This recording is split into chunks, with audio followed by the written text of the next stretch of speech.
रूस और यूक्रेन में 35 दिन से जंग जारी है। यूक्रेन की सेना रूस की ताकत के सामने डट कर खड़ी है, लेकिन अब यूक्रेन को झुकाने के लिए ट्रिपल अटैक की साजिश रची गई है और यह साजिश रूस के राष्ट्रपति पुतिन के वफादार रमजान कादिरोव ने रची, जिनके मारियोपोल पहुंचने के बाद वहां जंग और भी भीषण हो गई। कादिरोव मारियोपोल के एक बड़े हिस्से पर कब्जे के बाद चेचन लड़ाकों का हौसला बढ़ाने वहां पहुंचे और उन्होंने यूक्रेन की जमीन से ही ऐसी साजिश रची जो ज़ेलेंस्की के भी होश उड़ा सकती है। ये कादिरोव की खतरनाक साजिश का ही नतीजा है कि अब मारियोपोल की सड़कों पर जंग और तेज हो गई, जिसका एक वीडियो रूस की तरफ से जारी किया गया। इस वीडियो में मारियोपोल के कई इलाकों में जो लड़ाके दिखाई दिए वो ये बताने के लिए काफी थे कि रमजान कादिरोव के इरादे कितने खूंखार हैं। ये लड़ाके और कोई नहीं बल्कि रूस का समर्थन करने वाले विद्रोही हैं, जो अब तक डोनेस्क में यूक्रेन की सेना के खिलाफ लड़ रहे थे। लेकिन कादिरोव के यूक्रेन पहुंचते ही ये मारियोपोल में भी जंग करने पहुंच गए।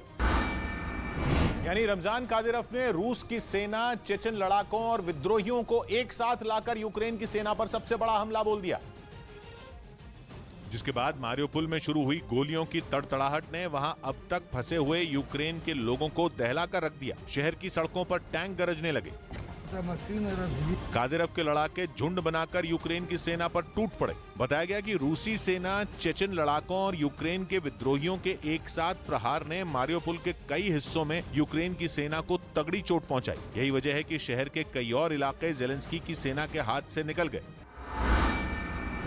जबकि एक दिन पहले ही रमजान कादिरोव ने मारियोपोल के ज्यादातर हिस्सों पर कब्जे का ऐलान किया था और वो खुद वहां पहुंच गए थे और उनके शहर में पहुंचने के बाद से ही वहां जंग और भी खतरनाक हो गई। माना जा रहा है कि कादिरोव ने मारियोपोल पहुंचने के बाद ही यूक्रेन के खिलाफ एक साथ 3 ताकतों के हमले की साजिश रची और शहर में पहले से ही मौजूद रूसी सेना और चेचन लड़ाकों के साथ यूक्रेन के विद्रोहियों को भी लड़ाई में उतार दिया, ताकि मारियोपोल पर जल्द कब्जा हो जाए। क्योंकि रूसी सेना ने युद्ध की शुरुआत से ही मारियोपोल शहर को घेर रखा था, पर 1 महीने से ज्यादा वक्त बीतने के बाद भी उनके हाथ कुछ नहीं लगा था।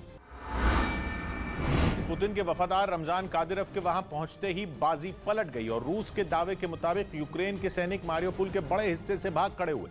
यही नहीं, डोनेस्क से वहां लड़ने पहुंचे विद्रोहियों ने शहर के बाहर के ज्यादातर इलाकों पर कब्जा जमा लिया, जबकि मारियोपोल शहर में भी रूसी सेना और चेचन लड़ाके यूक्रेन की सेना पर भारी पड़े। इस बीच वहां जंग तेज होने के बाद बमबारी और फायरिंग में 2 नागरिकों की मौत हो गई, जबकि 29 लोग घायल हो गए। उधर रमजान कादिरोव ने अपने 14 साल के बेटे को भी जंग के मैदान में उतार दिया। वो अपने 12 बच्चों में एक अदम को मारियोपोल के एक अस्पताल लेकर पहुंचे, जहां रमजान कादिरोव ने उसकी मुलाकात अपने खास कमांडर रुस्लान जिरीमियव से करवाई। जो तस्वीरें सामने आई उनमें चेचनिया इलाके के प्रमुख का बेटा अदम सेना की वर्दी में दिखा। परिचय हुआ तो अस्पताल में भर्ती रुस्लान ने भी अदम का हौसला बढ़ाने के लिए उसकी पीठ थपथपाई।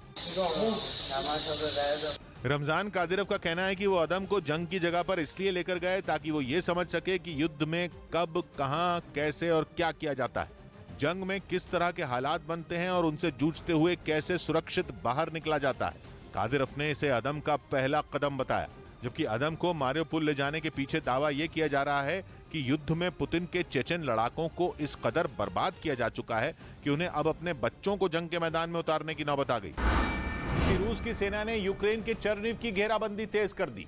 इससे पहले हवाई हमलों से इस शहर को तबाह कर दिया गया, जिसके बाद रूस की सेना ने चेर्निव की घेराबंदी के लिए उसके बाहरी इलाके में डेरा डाल दिया, जिसकी कुछ तस्वीरें भी सामने आई। उनमें एक तस्वीर में रूस के कुछ सैनिक एक चेक पोस्ट पर तैनात दिखे। इसके बाद बख्तरबंद गाड़ियों पर सवार रूस के कुछ सैनिक शहर के अंदर दाखिल होते दिखाई दिए, जबकि चेक पोस्ट पर तैनात फौजियों की सुरक्षा को ध्यान में रखकर एक ट्रक के जरिए भारी मात्रा में वहां हथियार भी पहुंचाए गए। एक दिन पहले रूसी फौज ने चेर्निव में सैन्य ठिकानों को निशाना बनाकर भारी बमबारी की थी, जिसमें हथियारों का एक गोदाम भी पूरी तरह तबाह हो गया था। इस बीच ज़ेलेंस्की को घुटनों पर लाने के लिए पुतिन की सेना ने एक नई साजिश रची। उनकी इस आसमानी साजिश का नाम है ओरलान 10, जो यूक्रेन के साथ जंग में रूसी सेना का एक खतरनाक हथियार साबित हो रहा है, क्योंकि यह जमीन से नहीं बल्कि आसमान से यूक्रेन की सेना पर वार कर रहा है और हमला भी इतने चुपके से कि किसी को भनक तक नहीं लगती। रूस का यह आसमानी जासूस एक ड्रोन है जो सैकड़ों फीट की ऊंचाई से भी यूक्रेन के हथियारों के गोदाम, उनके टैंक और सैनिकों के काफिले की साफ तस्वीरें अपने अंदर छिपे कैमरों में कैद कर लेता है। रूस की सेना ने खुद अपने इस जासूस का एक वीडियो जारी किया और दावा किया कि ये ड्रोन जमीन पर जंग लड़ने वाले उनके दूसरे कई हथियारों से ज्यादा मारक है। ये रूसी सेना की ऐसी मदद करता है जिससे यूक्रेन को मिसाइलों से भी घातक चोट पहुंचती है, क्योंकि ये बिना रोक टोक बड़ी ही आसानी से यूक्रेन की सीमा के कई किलोमीटर अंदर तक पहुंच जाता है। इसके बाद रूस की सेना की आसमानी साजिश को अंजाम देने के लिए ये तेजी से काम शुरू कर देता है। आसमान में बाज की तरह उड़ते ड्रोन को रूसी सैनिक रिमोट से कंट्रोल करते हैं और यूक्रेन के उन इलाकों में ले जाते हैं जहां उनकी सेना के हथियारों के गोदाम या कोई तेल डिपो हो। इसके बाद ओरलान 10 ड्रोन उस इलाके की तस्वीरें लॉन्च पैड में बने कंट्रोल रूम तक भेज देता है और उन तस्वीरों को उसके अंदर लगे ताकतवर कैमरे बहुत ही सटीक जानकारी के साथ रिकॉर्ड करते हैं। ये कैमरे इतने आधुनिक होते हैं कि दिन और रात में नहीं बल्कि घने बादल छाए रहने पर भी साफ तस्वीरें रिकॉर्ड कर सकते हैं। इसके बाद इस जासूसी ड्रोन से भेजी गई जानकारी का इस्तेमाल करके रूसी सेना यूक्रेन में टारगेट सेट करती है और फिर उसकी तरफ से बरसाई गई मिसाइलें यूक्रेन के उन ठिकानों को तबाह कर देती हैं। सैकड़ों किलोमीटर दूर बैठकर भी रूस के सैनिक बड़ी ही आसानी से दुश्मन को चोट पहुंचाते हैं और इसमें उनकी मदद ये ड्रोन करता है। लेकिन इस बार ऐसा नहीं हुआ। एक दिन पहले यूक्रेन की सेना ने इस ताकतवर ड्रोन को ढेर करने के साथ ही रूस की आसमानी साजिश का पर्दाफाश कर दिया। यूक्रेन के मुताबिक रूस का ड्रोन उनके सैनिक ठिकानों की जानकारी रूसी सेना के पास भेज रहा था, लेकिन तभी यूक्रेन की सेना ने उसे मार गिराया।